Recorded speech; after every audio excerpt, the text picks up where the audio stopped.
2 ஆண்டுகள் திண்டுக்கல்லில் இருந்த பிறகு இன்னைக்கு கோயம்புத்தூருக்கு மாற்றினார்கள். கோயம்புத்தூரில் கிட்டத்தட்ட 3 ஆண்டுகள் பணி செய்தேன்.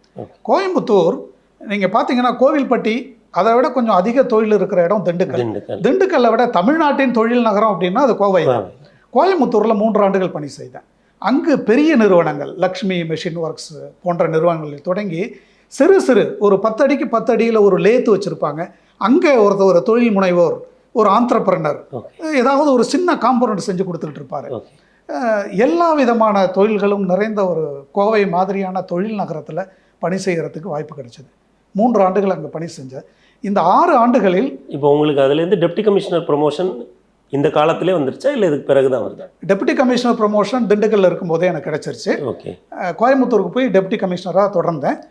கோயம்புத்தூரிலிருந்து நான் புதுடெல்லிக்கு செல்லும் பொழுது ஜாயின்ட் கமிஷனர் ப்ரொமோஷன் கிடைச்சி பணி உயர்வு கிடைச்சி தான் நான் நிதி அமைச்சகத்துக்கு. நிதி அமைச்சகத்தில் எனக்கு டெப்டி செக்ரட்டரி